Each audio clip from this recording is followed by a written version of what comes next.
Welcome to my atelier. Welcome to painting this course. First, I want to apologize that I was not streaming for a while, but I had another projects that I had to deal with and they took priority, so I'm sorry. I don't want to waste time with formalities, so I would like to go right into a painting, or actually talking about the painting. As you might know, or those of you who watch stream regularly, you might know that I'm working on this large CNM project. CNM is a short for Cyril and the Method. Those are two monks, or scholars rather, I should say, that came to Slovakia roughly around year 863, and they brought language, or actually not language itself. They brought a some kind of a base for the language that Slovakians use right now. So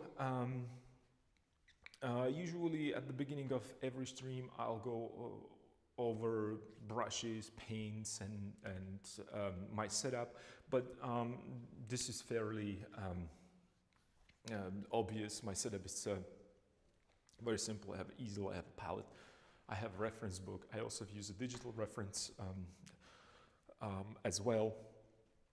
I don't use a photograph a lot because I kind of not that they're not helpful, I find them boring. Boring in the sense that when I paint by using a photo references, I get bored. That's the only reason why I don't use them. So I like to work with my books. I always have a tons of books ready to go, but my main ones, the heavy hitters as I call them, or as I like to call them, are definitely Rembrandt, Caravaggio, Velázquez. Those are right here with me. I'll just move them a little closer because I definitely use them as references. And when I say that I use them as references, I actually don't copy them. I am looking for problem solving. Actually, I don't know if that makes sense, so let me rephrase that. I have problems with my painting, and I'm pretty sure that there is no no doubt in my mind that also Rembrandt had the similar problems. The difference between me and the Rembrandt is that he found the solution, and he painted these beautiful paintings and portraits of his. Not only portraits, but the fully fledged compositions. So if I see some problem, whether it's the formations or variations, the compositions, the colors, paints, applications, this list goes on and on and on. Rembrandt had the answer, and if there is a situation when Rembrandt didn't find the answer, not because he was not able to find the answer, maybe he never ran into that problem. I have the great backup, which is Velázquez, Caravaggio. So yeah, those are my books. Paints, fairly straightforward. If you were watching from the beginning, you might have seen that I was squeezing tubes. I don't really care about the brand because that's not as important for me. So I only care about the pigments that I have on my palette. My palette, some of the old school kind of like the how would I have supporters of because I divided in my head painters into two groups. There are tonalists and colorists, and when people are when these two groups are looking at my palette, none of them are happy, neither colorist nor tonalist. It's because I use both ideas, because I think that everybody should use both ideas. Not because it's mandatory, it's because there are certain things that colorists, it's not even who paints better or worse, it's more about how to approach certain problems and how to describe certain things, especially for reviewers. And by describe, I mean how to communicate certain ideas. For me specifically, of course, the base, because that's how I was taught to paint, was tonalism, so I'm really looking into a tone. But colorists gave me such a pleasure to look at that I started to more and more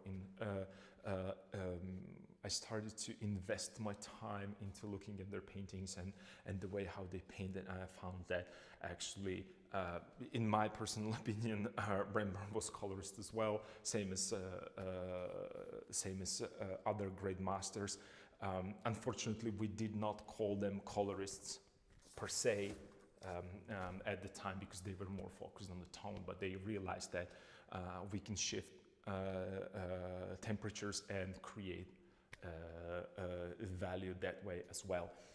So yeah, today I was looking at this painting, and it's right now as it is, because I did not work on that maybe 2 weeks. Like I said, there was a different project that took a priority. So it's fairly dry, some, thicker and rougher areas are still wet, but they're touch dry.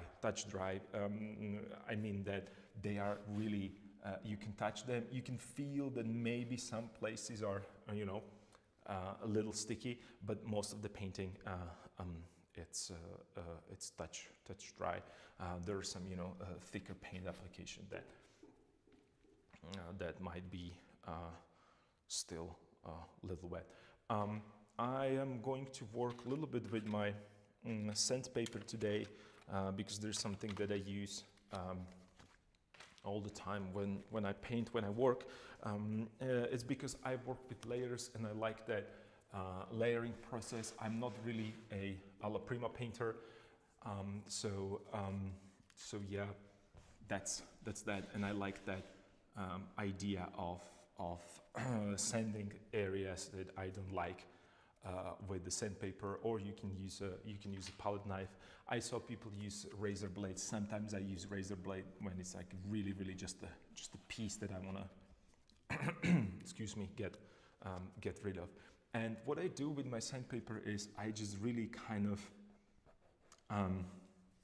think of this as a blending. So I'm kind of blending and removing. It's like an eraser, So I have some, harshness in the face that it's not really a problem, but I would like to work on the portraits a little bit right now, because I kind of got stuck with the overall composition, and I know that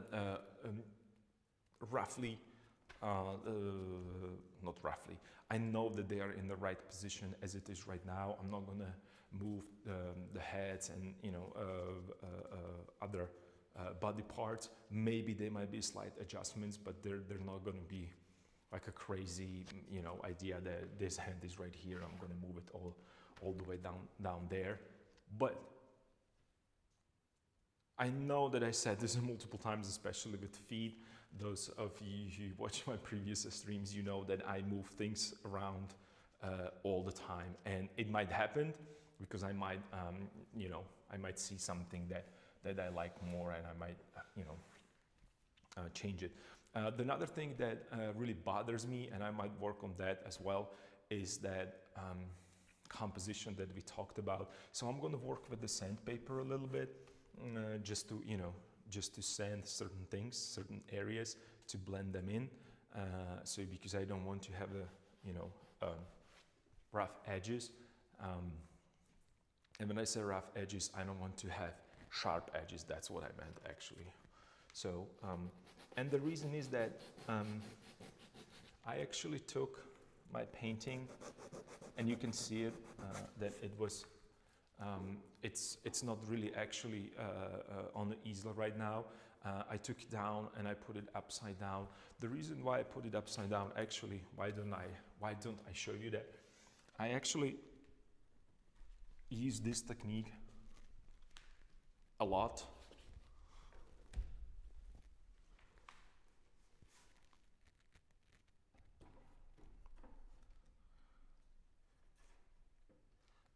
Because this is something that helps me to see certain areas differently.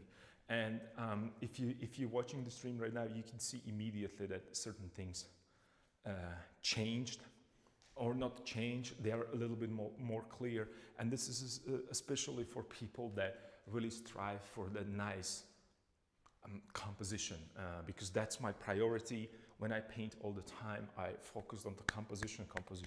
Composition is the, on the top of the pyramid. It's like when you think about the order of my painting, it's a composition first.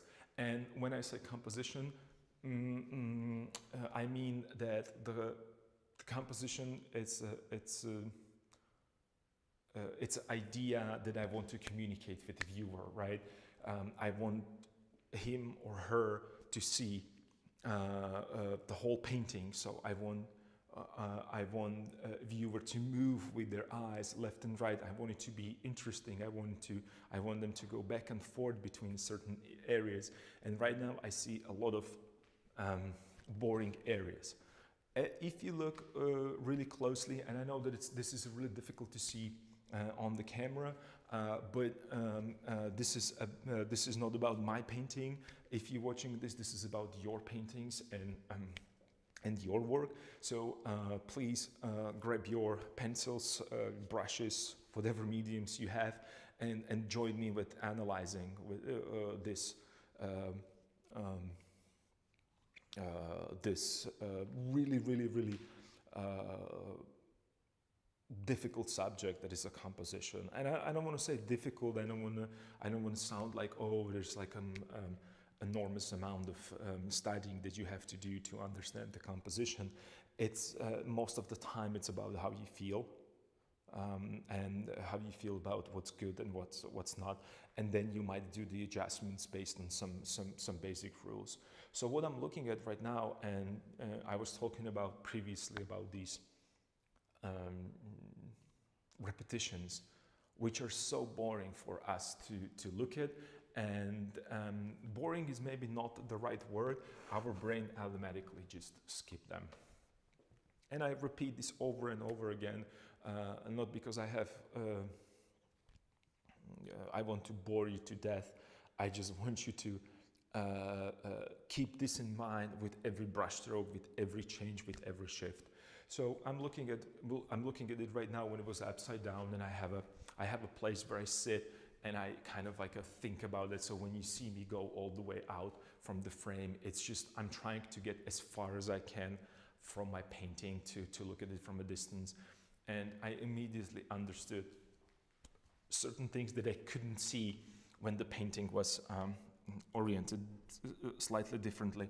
So first very important thing that I saw was that I have these just really ugly straight lines going from here to here and from here to here. They are under the same angle. They look absolutely the same. There is almost the same length, very close to the same length. And it's just, whoops, don't go away from me.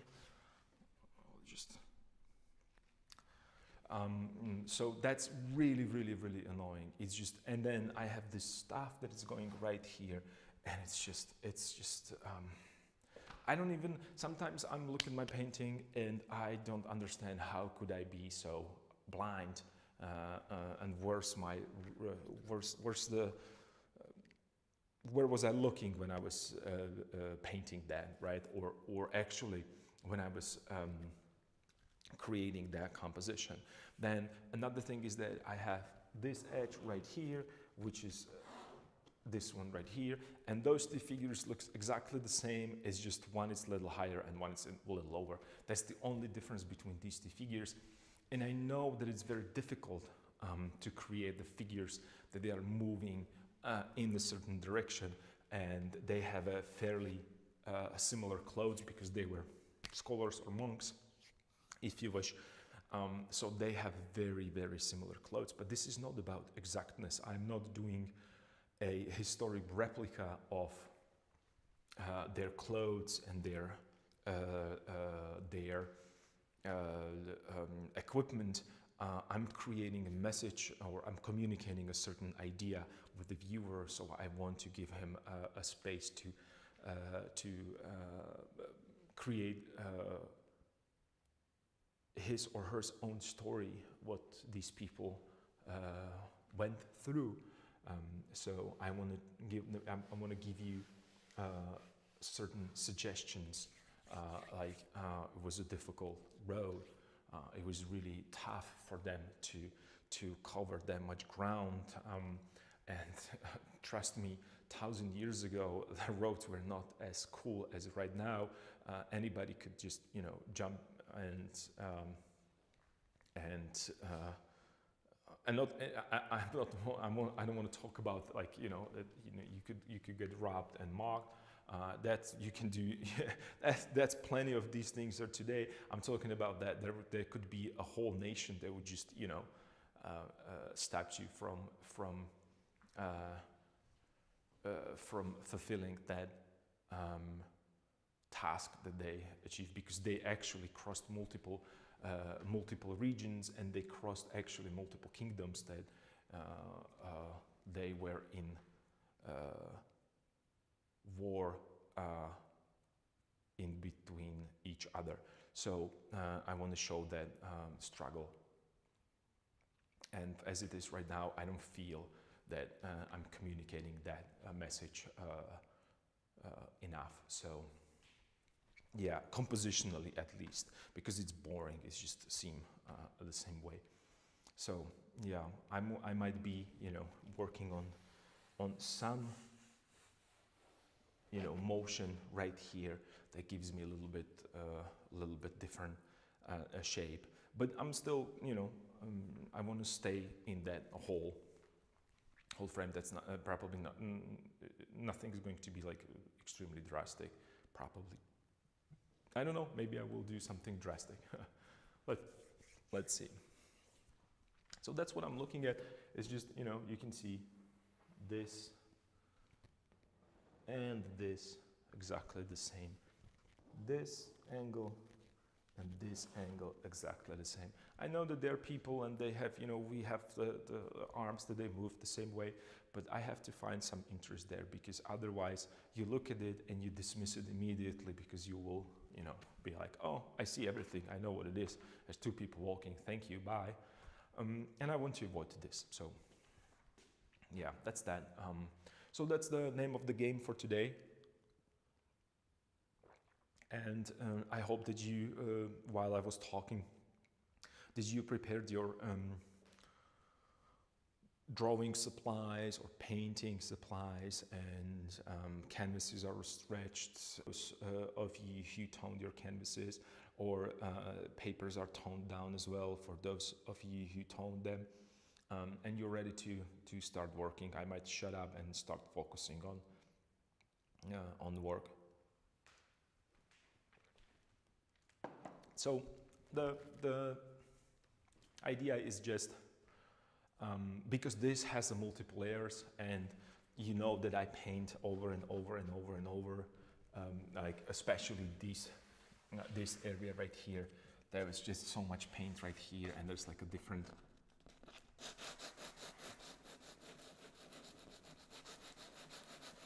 There were at least 20 layers of paint there, because I was, adjusting the feed. So when I work with my sandpaper,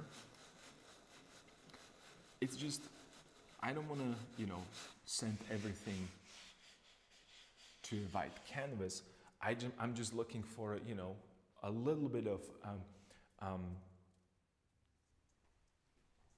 because some of the layers are thicker, some of they are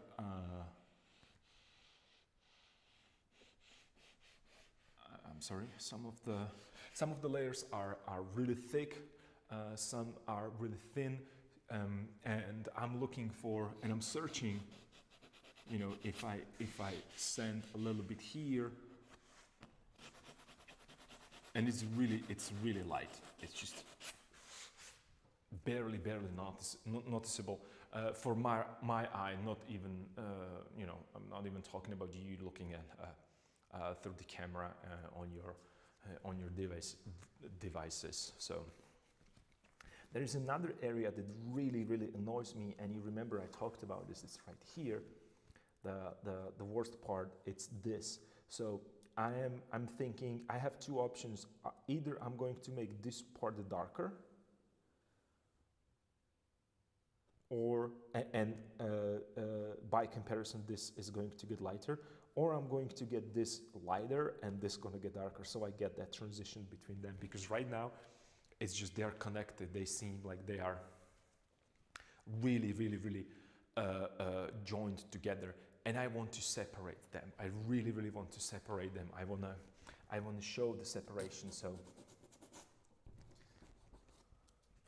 I'm looking for ways to separate it, and I'm thinking also what are my options to do that. Not only just bluntly, you know, and just, oh, I'm just going to place the colors there and see what's going to happen. I'm thinking about, let me just move this again so it doesn't, ooh.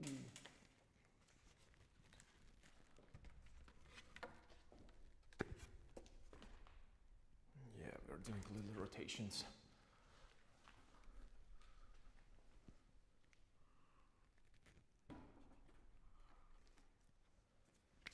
So I don't want to just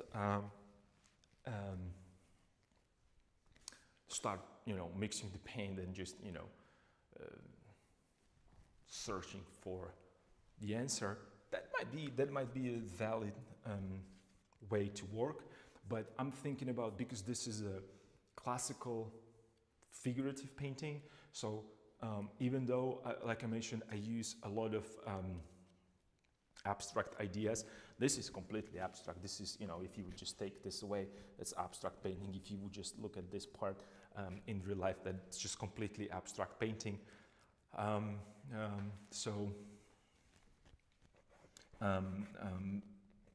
With this particular problem right here, I would like to help myself with light and dark. That means that, you know, the sun shining certain direction. So that means that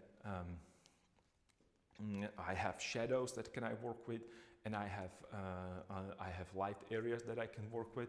But then I still, you know, keep in mind great masters, the ideas of great masters. One pops into my head immediately that I really like to reference a lot, and that's, of course, Rembrandt, yeah, Caravaggio, yeah, Velázquez, yeah, but then it's a Delacroix. If you guys did not look at Delacroix and his work, I highly recommend you to just right now Google Delacroix. Also check out his awesome diary. He's talking about a lot of good things there. And one thing that I remember from his diary is that, or I don't, right now I don't know if if it was from his diary. I believe that it's from his diary. You know, you have to fact check me on this, but I think that he was talking about, or as I understood there, that he kind of worked with idea of, I think that he said specifically that he was talking about a cloudy day, if I'm not mistaken, and that we should look at the painting and paint it like it's a cloudy day. And I remember when I read that, it didn't make sense. It makes sense more right now, is that I'm keeping everything fairly together, all the values. The reason being is that I am, at the end, can decide which areas I want to bring towards the viewer, which will recede, and it gives me a great start with a volume. Being able to create the volume without like these strong accents and shadows, and like that kind of that teach you in the school that it needs to pop from the canvas to create the volume. Yes, that's absolutely true, and I will definitely work with that as well. But I'm trying to create the volume with the stage. Like when you think about like a sculptors, they work with the shadows, but they also work at the beginning. They will work with these solid blocks. And right now, I know that I'm jumping between topics, and I know I was talking about the Delacroix, and right now I want to talk about descending again, and then Delacroix again, ascending again. But what I'm doing right now, I hope that when I'm looking at my painting, that underneath the dark layer was lighter layer. So I'm sanding this down a little bit. I'm not applying any paint yet, and I can see that it's starting to light up a little bit, just a little bit. And then I'm looking at that division and the cloud, the line between. I might grab my trusted wine charcoal.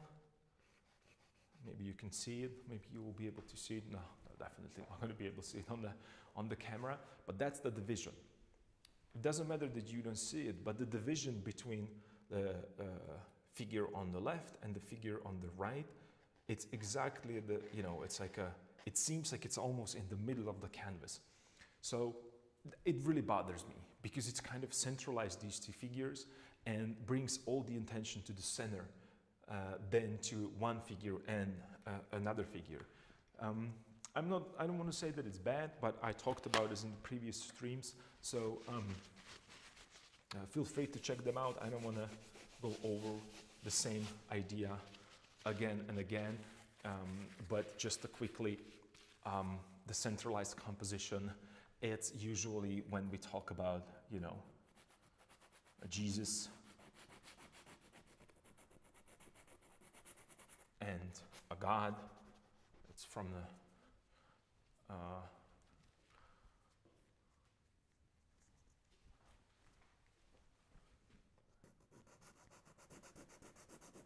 it seems that it's like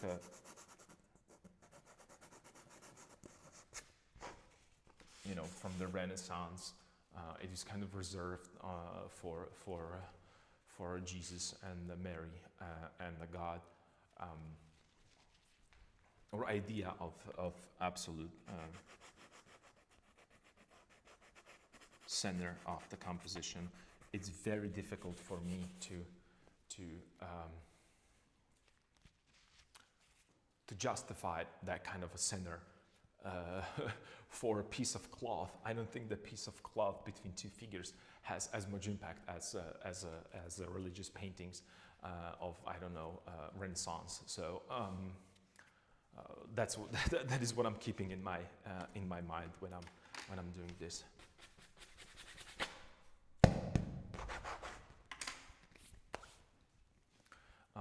Yeah, this looks like a problem right now for me when I'm looking at that, and maybe I should start with that. I have this hand, it's okay. I have a head that I kind of like. I have another head that I kind of like. I like the motion of the arms, and the position, how he is holding the staff.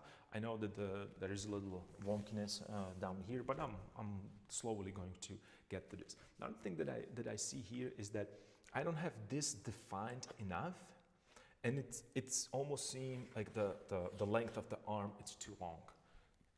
I have that feeling, and it's not because the arm is too long, it's because I don't have a shoulder and I don't have a elbow. And I can have either shoulder or elbow, so some kind of a reference point for viewer. But if I don't have any of these, the viewer is going to go to a contrast. So I have a contrast here, which is the dark area and light area. So automatically, it kind of feels like the arm is ending up here, and the shoulder it's right here. So this is way too long. I know that the elbow is not here, but you can't see it. So I have to work with that a little bit. So I'm making these mental notes. So I know that I have a cloth that is in the middle. That's no, because it's just a piece of cloth. I know that I have elbow that looks all the way down here, which is absolute no. And then I am looking at this very sharp straight line here, and the one that is right here. Actually, this one is kind of okay because I have like a lost edge and then I have a hard edge again. So I'm kind of okay with that one, but this one is definitely wrong. So I have to find the idea.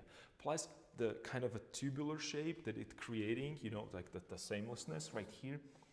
I'm losing a gesture, I'm losing the activity. I need to show the motion with the fabric because, every step it gives me a different fold. So that's something that I really have to focus on.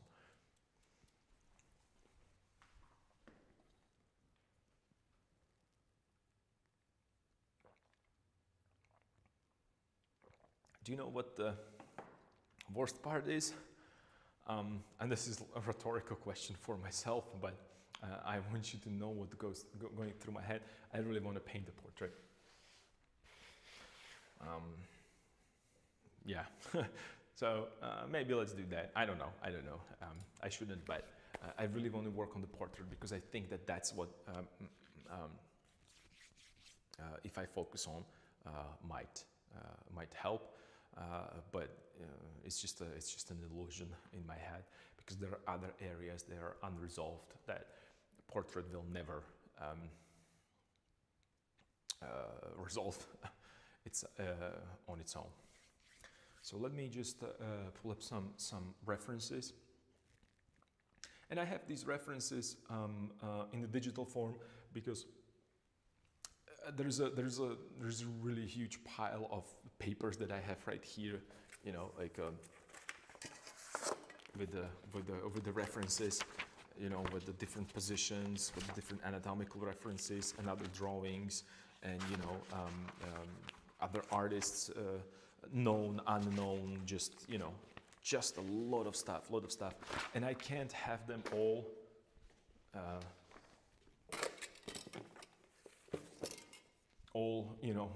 on the wall because it's really distracting. So that's why I use a digital references. It's a little bit more.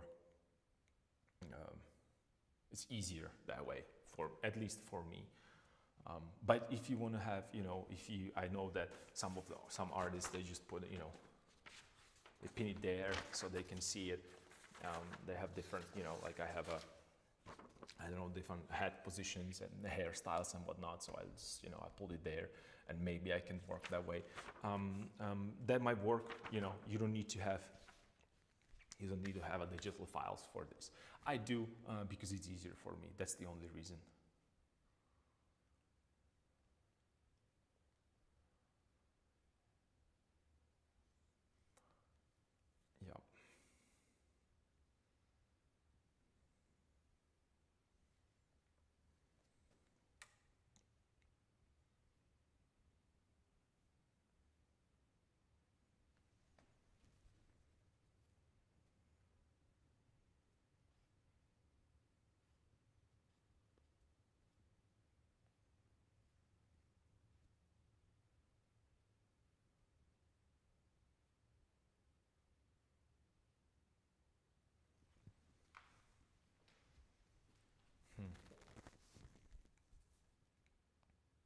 Maybe if I put that. Okay, I'm going to.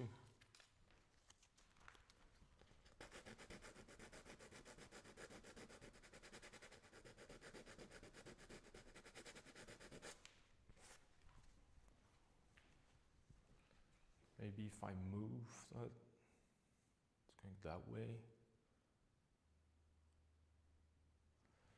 Yeah, let's try this. I'm thinking that maybe I'll push this little bit this direction right here, and I make a little edge this way. So it's kind of a little bit of a different shape. I'm not sure if that's gonna work. Or perhaps maybe I could just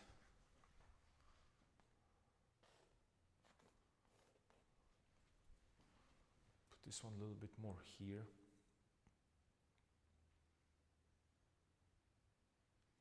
Or what if, and that's just again, what if I just, you know, you have like the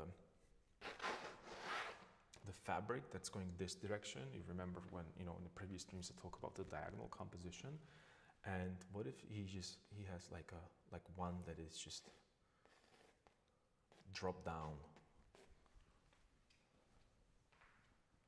And again, I wanted to drop one of these fabrics down, and for some reason I put it like exactly, not for some reason, my brain automatically split it into half, so it's going to be here and here.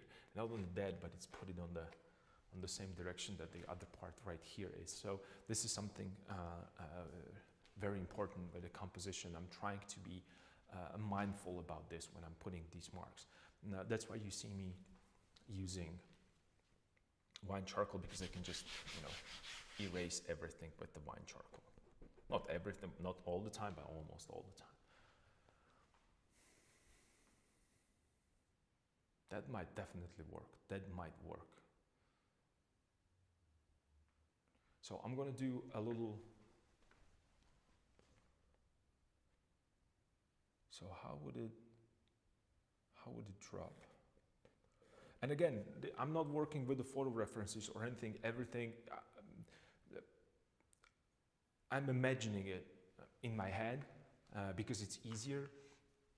And it's malleable. It's way more malleable than just the photographs. And you can see the stiffness in the photographs when you're trying to copy it and paint it.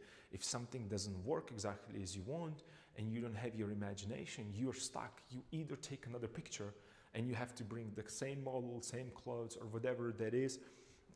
It's not really working, for me at least.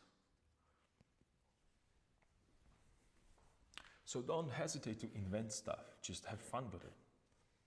It's like Bob Ross, you know. If you watch my videos, I'm pretty sure that you already went through a Bob Ross phase, and he's awesome. He's having so much fun. He's having so much fun with painting.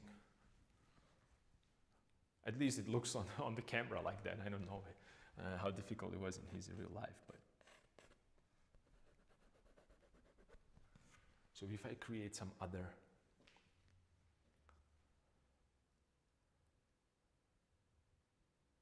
and it could be, I'm looking for flow, you know, I wanna connect things, you know, together with some kind of a rhythm. It's very important. That's why it's taking so long for me to deal with these things, because I don't have a clear idea about certain rhythms.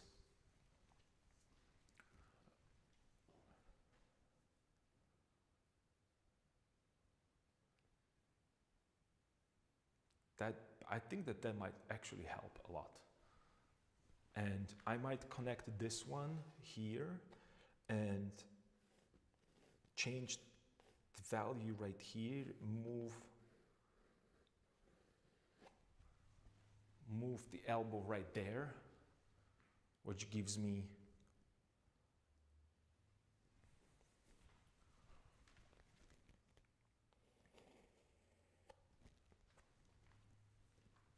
yeah.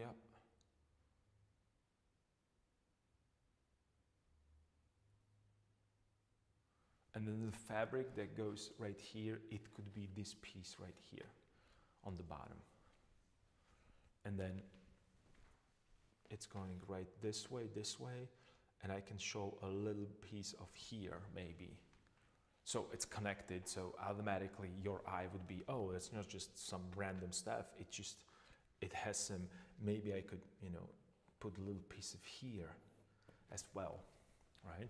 So I have these little pieces, it's like a, and it will create something that, you know, the direction right here, this way, which it's kind of an implied line because it's a point right here, and maybe I can do point somewhere right here, not to connect them, but just, you know, to do like implied line with some contrast, sharper edges maybe.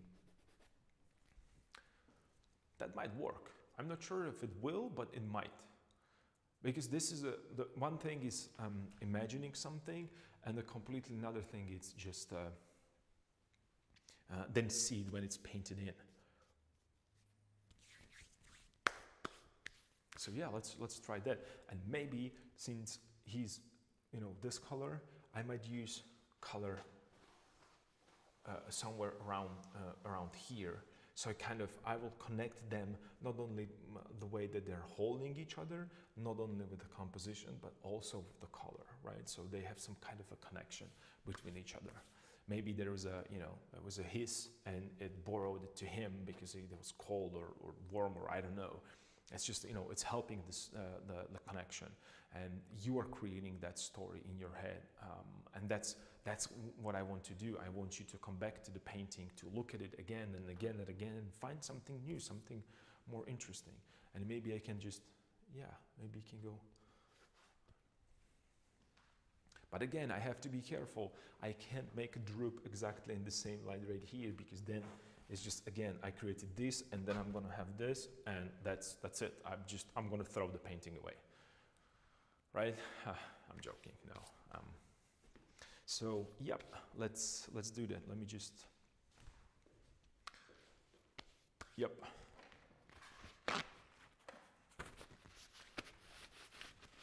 My hand's dirty with the paint.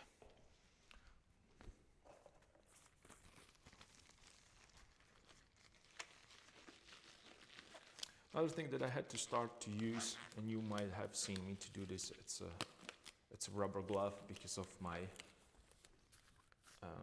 skin. It's getting really irritated lately. And then here I have my brushes, a bunch of old brushes, cheap brushes. It's all good. It's all good. You don't need to use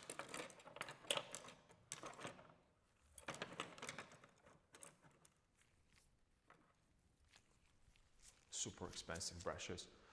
No, I don't, but you might. I wish I could, but I think it's a waste of brushes when I paint with the expensive brushes. So let me just quickly, you know, grab some tone. Maybe I'll start with the larger brush. Maybe this one. I don't know. Let's see.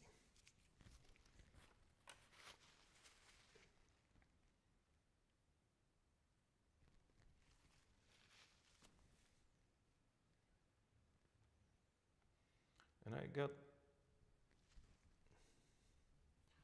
new paint, and I'm really interested in,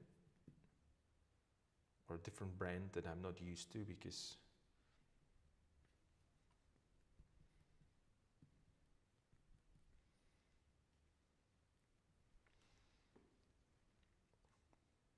I can get to the brand that I used to use before.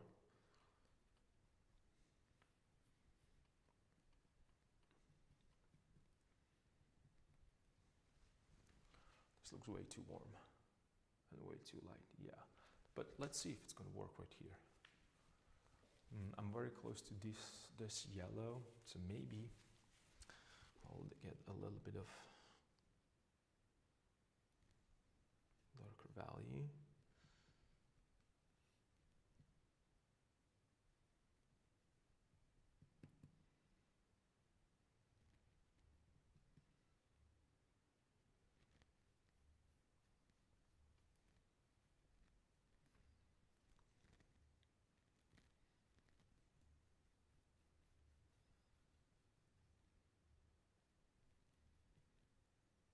And for the first time, I'm actually working with vermilion, so I'm interested how that, because before I used cadmium. Right now I got vermilion. So let's see.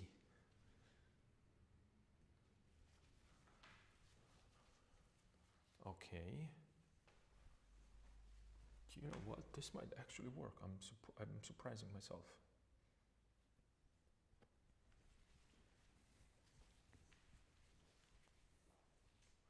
And I'll have to move it that direction. Okay, let's see.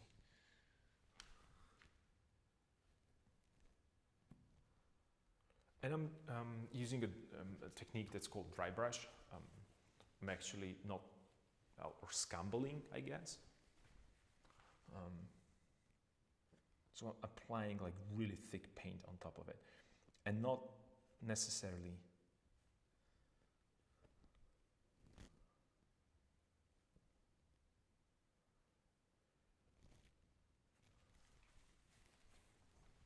so these are, and I'm keeping the tone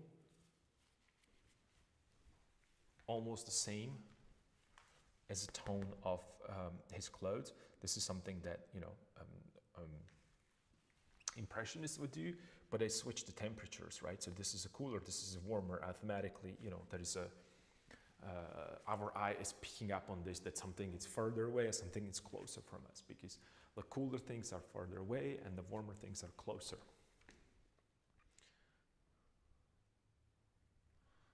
Just let me make it a little lighter.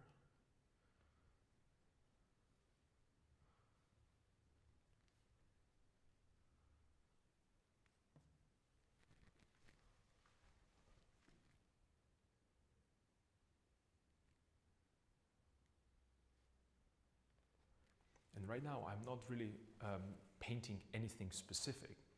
It's not like I have a perfect idea about what fabric it's going to look like or sit on the shoulder. This is purely abstract. I'm looking at the abstract shape and I'm asking myself, do I like that abstract shape or I don't? And if I don't, I'll change it. If I do, I'll leave it there. And you know what? As always, tomorrow morning, I'm not going to like it. I'm going to change it. It's going to be wet paint, so I can scrape it, or I can wipe it with a paper towel, and I can paint on top of it.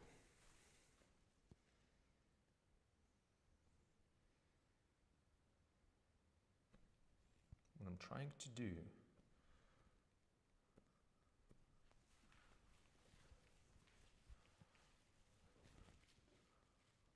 yeah, I think this might really work.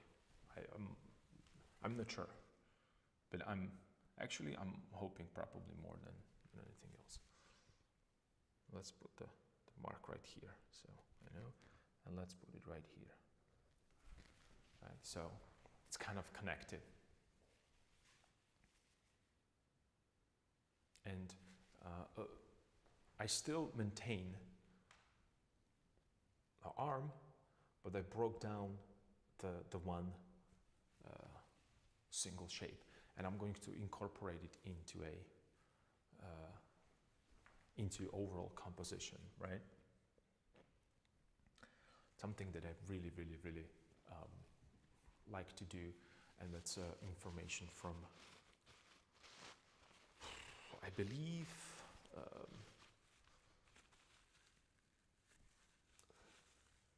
that I read it in the book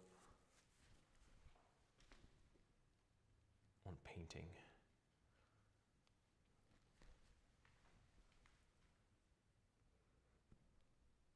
About harmonies and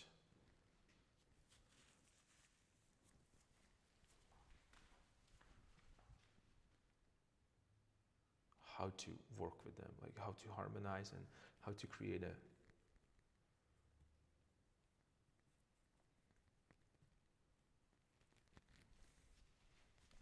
variety.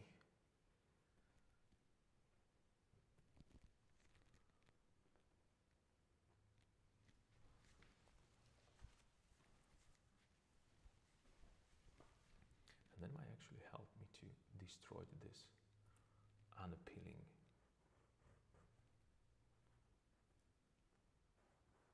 part.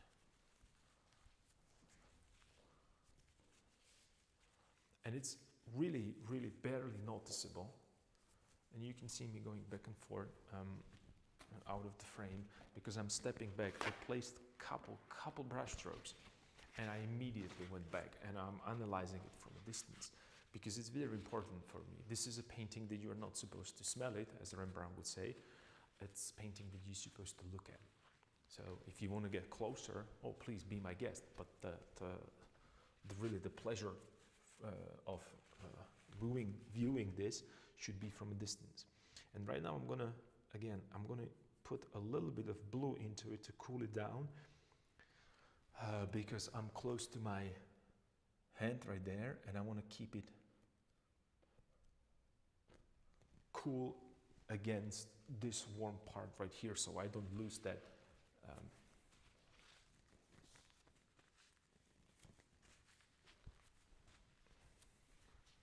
shape of the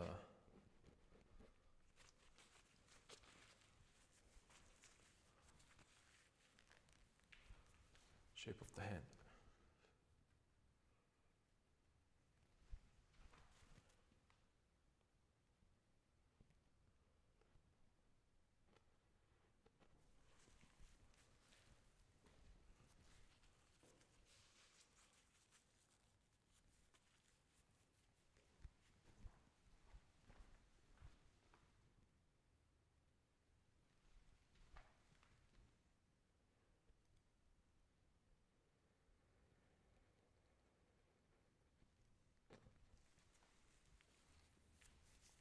And with this fabric that's going across him, I also trying to create a volume because it seems that these figures are still fairly flat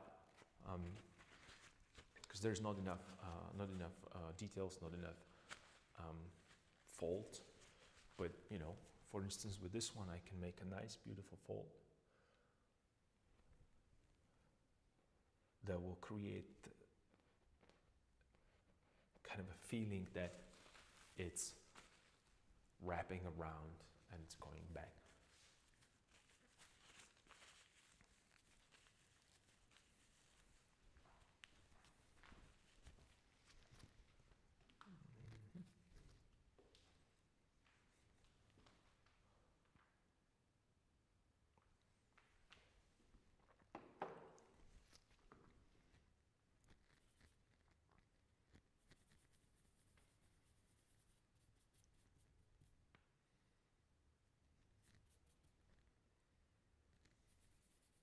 Oops, that was way too much.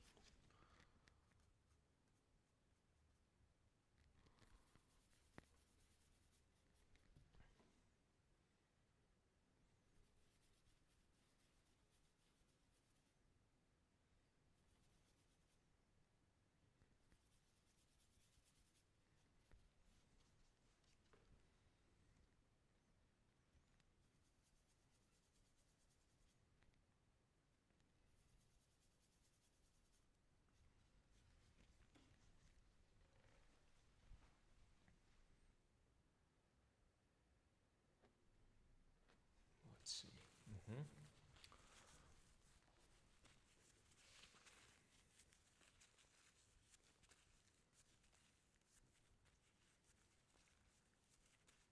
Yep. And then I need to do a little shadow right here. So I'll just, yep.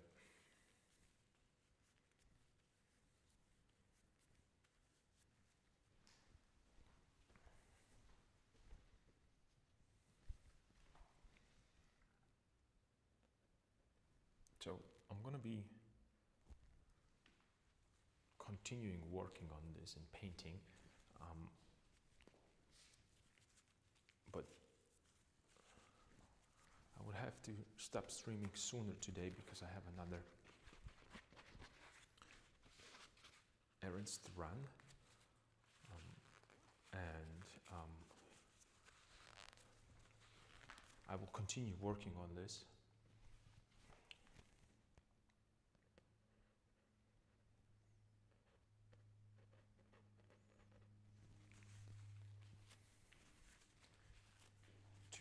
for sure. So see, this is really, really good. And then again, I'm trying to create just something that is interesting.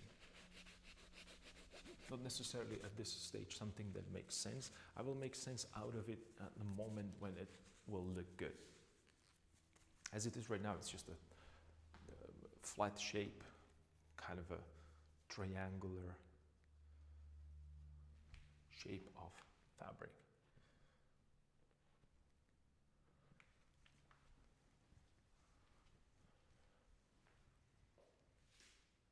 I think it helped. I think it helped a lot. And this is something that painting is about.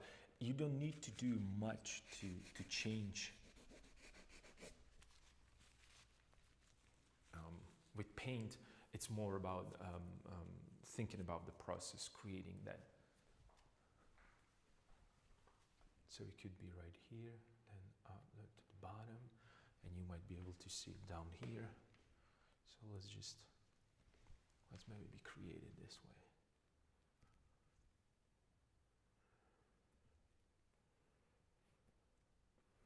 And I will change that.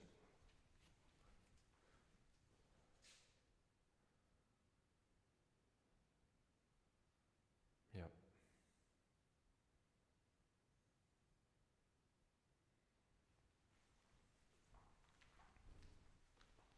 And again, this is very straight. So I'm going to push this lighter. I'm going to grab this color. And I'm going to push it lighter. And I'm stepping back and I'm thinking that it should probably stay dark, and the lighter part is going to be the... Yep. This is not going to fly. So I placed the brush stroke that I don't like. Immediately there's no reason for me to leave it there if I don't like it. At this stage, you know, I mean, I already have certain things on the canvas, so.